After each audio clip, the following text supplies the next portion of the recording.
Welcome back everyone, wonderful ladies. If you're on a journey to become the woman you've always dreamed of being, go ahead and hit that subscribe button, drop a like on this video, and consider joining our Patreon for even more exclusive content. Now, let's jump straight into today's story.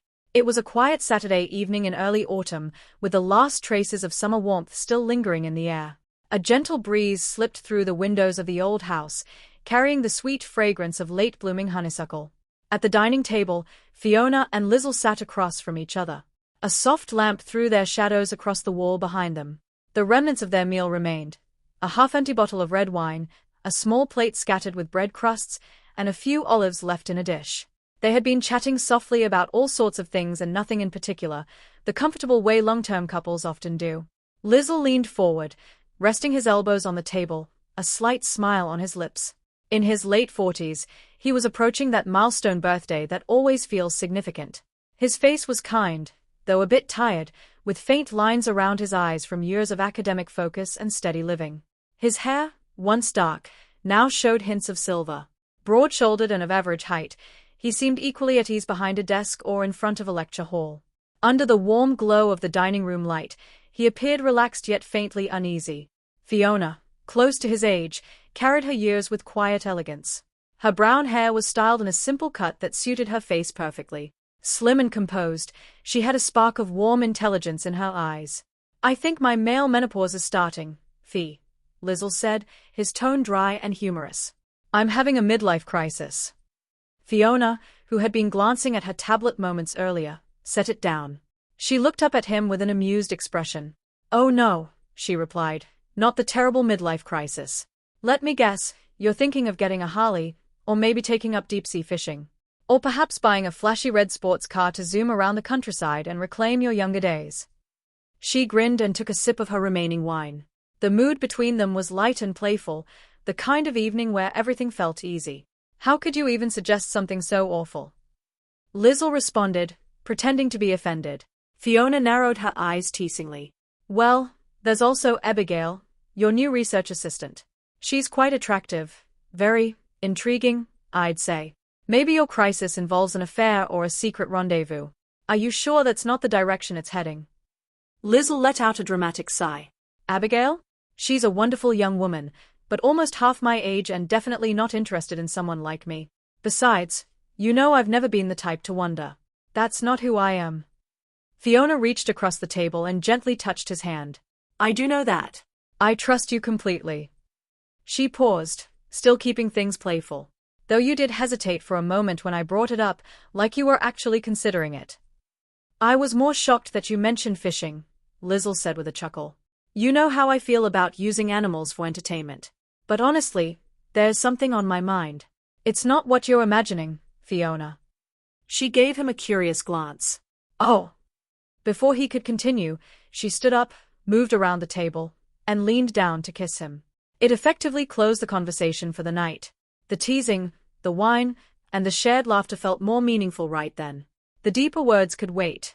The following morning, they slipped into their familiar Sunday rhythm. The early sunlight warmed the patio just enough for them to sit outside with their newspapers, passing sections back and forth.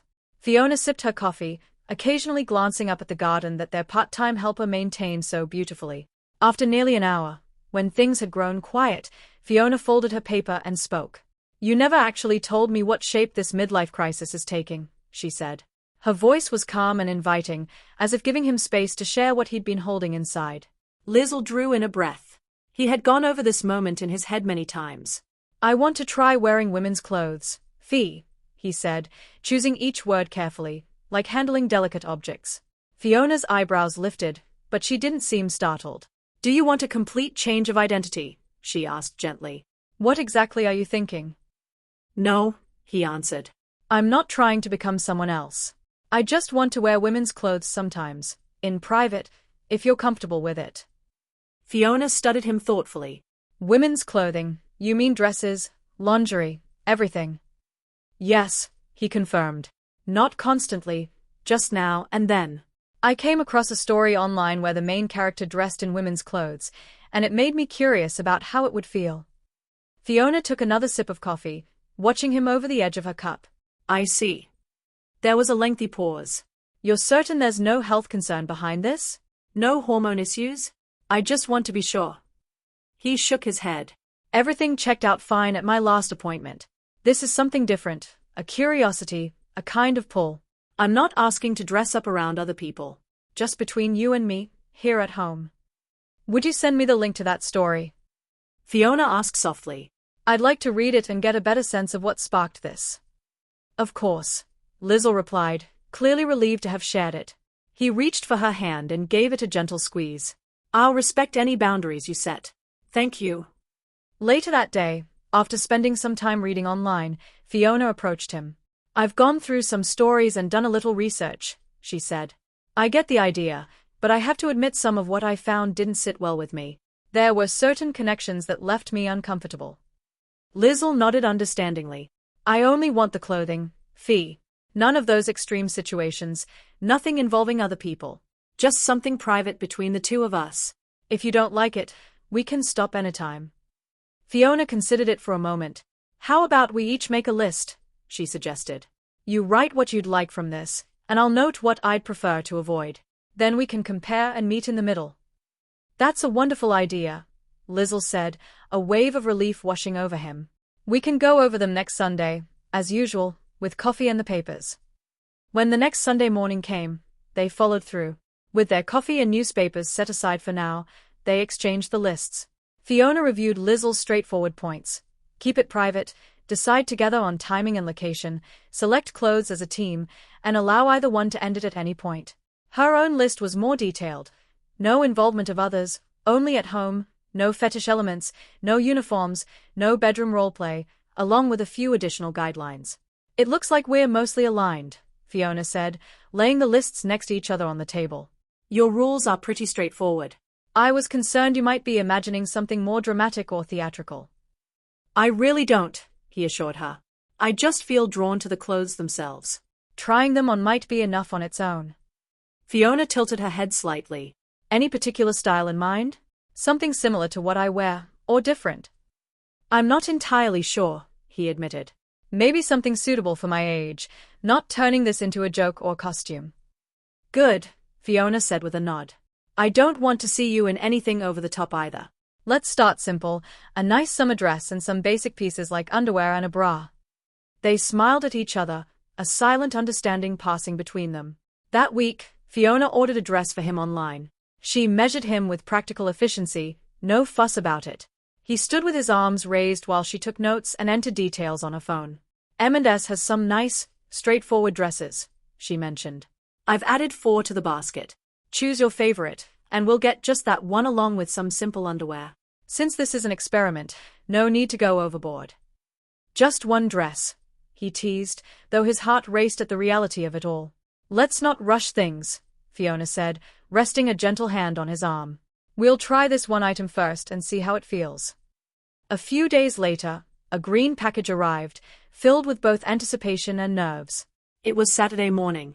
Fiona had plans to attend an art exhibition and meet friends for lunch. Their helper wasn't coming until Monday, so the house would be quiet except for Lizzle. Before heading out, Fiona encouraged him to try on the clothes while she was still there, to ease the first-time jitters. She helped him into a pair of basic panties and a simple bra, chuckling softly as he fumbled with the clasp.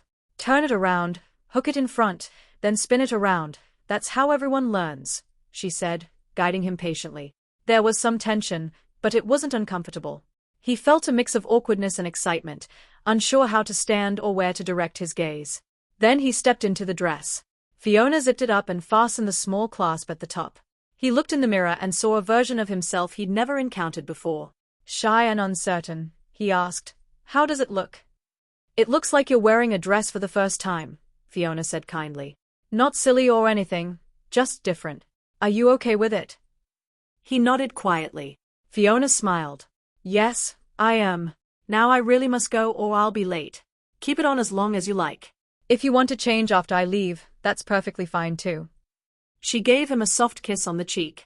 Later that afternoon, he stayed in the dress for several hours.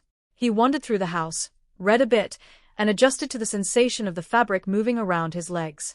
He prepared lunch and tidied the kitchen, all while dressed. When Fiona returned, he felt nervous about coming downstairs until she assured him she was alone. She looked up at him from the bottom of the stairs with a small smile. And that was enough. A deep sense of relief washed over him. The next morning, Fiona lightly teased him, asking if he'd wear the dress again. He nodded, and this time she suggested adding sandals to complete the outfit. He wore the bra once more, but it kept shifting until he shaved the hair on his chest for a better fit. Fiona joked that he'd been a feminist all these years and was now shaving just to make his bra sit properly. They both laughed, and the remaining tension melted away. Over the following weeks, a new routine developed. After work, he would sometimes change into the dress for a couple of hours. On weekends, he might wear it in the morning while going through the newspaper. Fiona observed that he appeared calmer and more thoughtful on those days. The home felt peaceful, and they both honored the limits they had established. As time went on, Fiona brought up a question one evening after a candlelit dinner. She had enjoyed a glass or two of wine and felt courageous enough to ask. "When you put on the panties, I notice a physical reaction," she said softly. "I was wondering, does that excitement play a big role in your interest in wearing these clothes?" He blinked, surprised by the directness. He started, but Fiona interrupted gently. "Sorry," she said, setting down her fork. "I don't mean to put you on the spot. I've had some wine, and it makes me more straightforward. It's not an issue at all. I was just curious if that was part of it."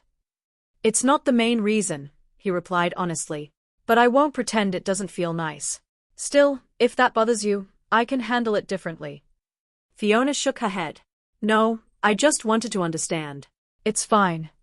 Their discussions continued in this vein, open, occasionally uncomfortable, but always filled with respect. Fiona realized she appreciated his increased gentleness and attention these days.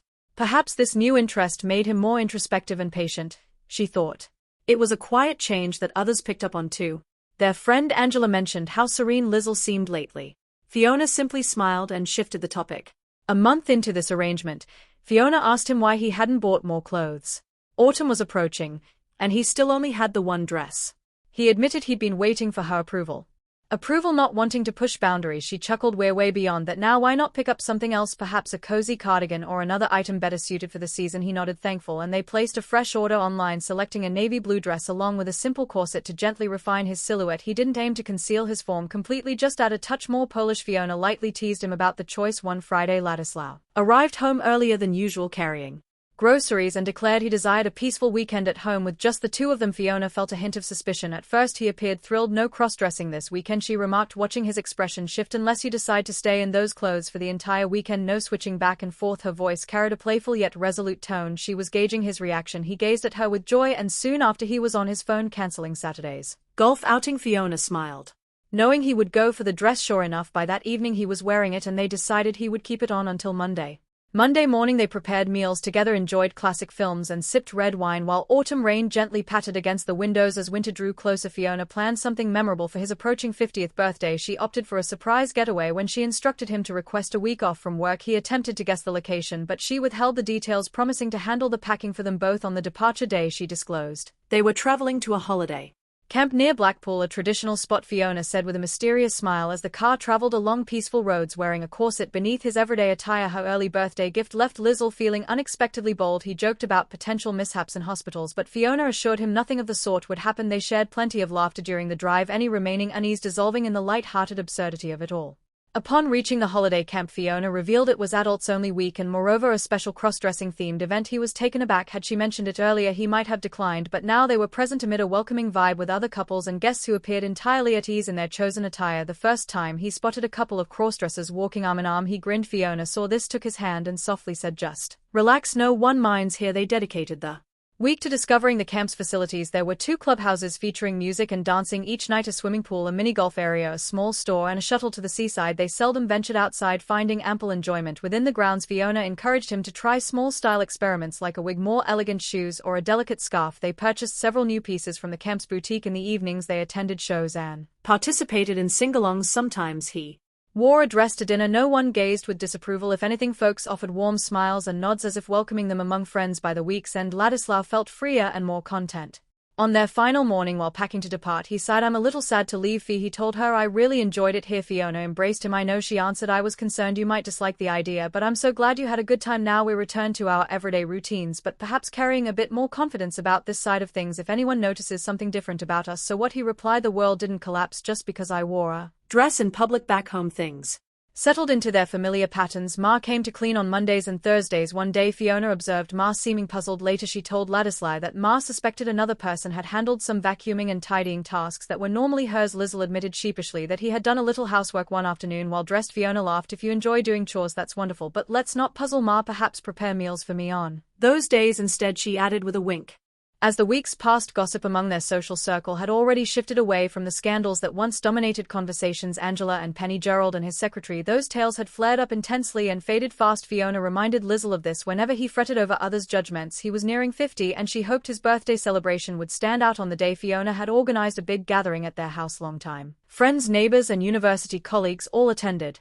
Caterers arranged a buffet in the dining room. Fiona had picked an elegant yet understated dress for herself and placed it on the door next to Lizzle's suit. Lizzle stood in the bedroom trying on a new wig and appreciating how it enhanced his complexion. Fiona entered carrying a tray of coffee. He had wedged a chair under the door handle due to lingering anxiety. She placed the coffee down and carefully moved the chair aside. "No need for that," she said. "No one is going to intrude here." He smiled awkwardly. "Just a habit, I suppose. It's not as relaxed as Blackpool here."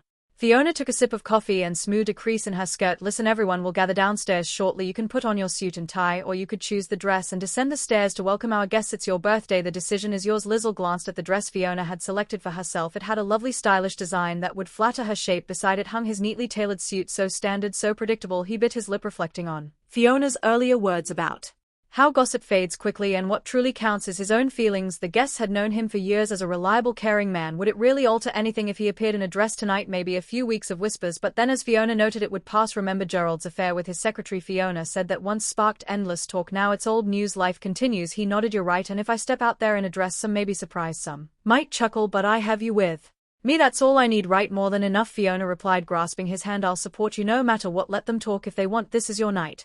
He drew a deep breath and touched the wig. The fabric of the dress he had chosen from their getaway felt smooth and reassuring. He reflected on how he had craved this privacy, how fearful he once was, yet now an opportunity stood before him to move ahead. He looked at Fiona, who offered a comforting smile. Fiona prepared to exit the room, giving him space to change. Before leaving, she said softly, "Wait until all the guests have arrived and settled with their drinks before making your entrance. You can go with the suit or the dress, whatever you prefer. Remember, I'm here with you, and whatever comes, we face it together." He absorbed her words, his heart pounding. "I love you," he said. "Thank you for being so understanding." She nodded with emotion in her eyes. "I love you too. This is our home, our life. Follow what feels right tonight." Then Fiona departed, closing the door softly behind her.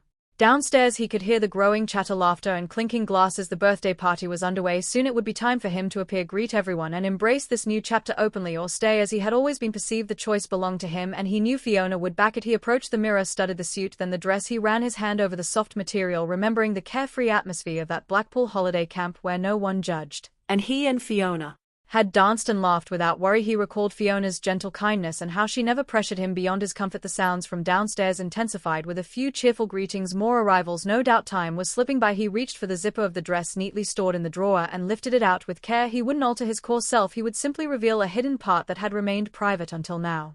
He slid his arms into the sleeves and adjusted it over his shoulders. It suited him nicely, and the corset beneath provided a smooth shape. He slipped on the low-heeled shoes Fiona had chosen, then stood tall, observing his reflection. A 50-year-old man in a dress, not flawless maybe, but authentic and strangely empowering. The wig sat well, and he adjusted the strands until they fell perfectly. Before stepping out, he remembered Fiona's words from the camp: "It doesn't matter how he appears to others, only to her." That thought ignited his final bit of courage. He smiled genuinely at his reflection and walked toward the door. The night was young, and his guests waited downstairs. Fiona would be there, prepared for anything. He could picture her proud, encouraging look as he entered the hallway, the possible whispers of surprise, the brief quiet that might follow, and then perhaps the warmth of Fiona's laughter cutting through, inviting everyone into the heart of their home. He removed the chair from under the handle and opened the door. Did you enjoy the story? Hit that like button and share your thoughts in the comments. Do you want more stories like this? Subscribe and turn on the bell for exclusive content and early access. Check out our Patreon, the link is in the description, or watch any of the videos on the right. Thank you for watching, and I'll see you in the next one.